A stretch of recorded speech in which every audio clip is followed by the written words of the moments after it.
Conquering irregular verbs in simple present tense.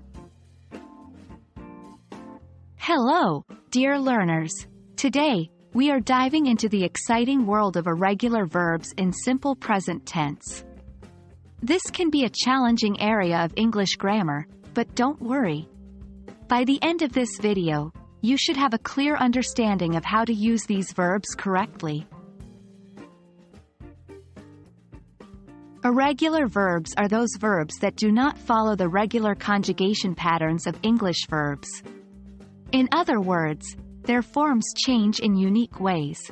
This change is particularly noticeable in the simple present tense, where irregular verbs often behave very differently from their regular counterparts.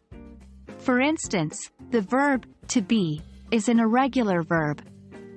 In simple present tense, it changes to am, is, or are, depending on the subject.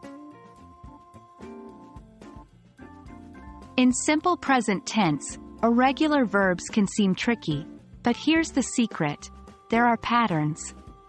Take the verbs go, do, and have. When we use them with he, she, it, they change to goes, does, and has. Yes, we add an s, not just s. But remember, this doesn't apply to all irregular verbs. For example, to be changes to is with he, she, it. So keep practicing and getting familiar with these exceptions. Let's highlight some of the main rules when dealing with irregular verbs. 1.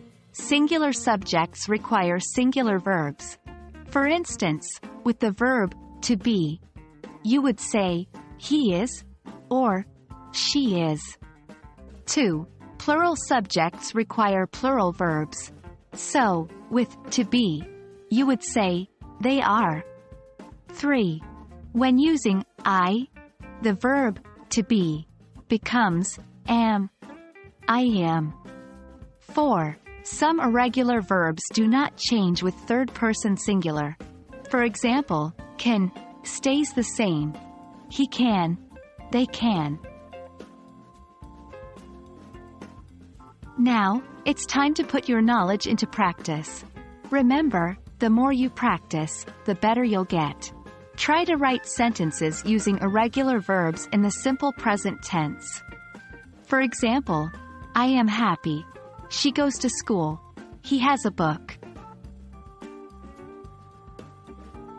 And that wraps up our session on irregular verbs in simple present tense. Remember, practice makes perfect.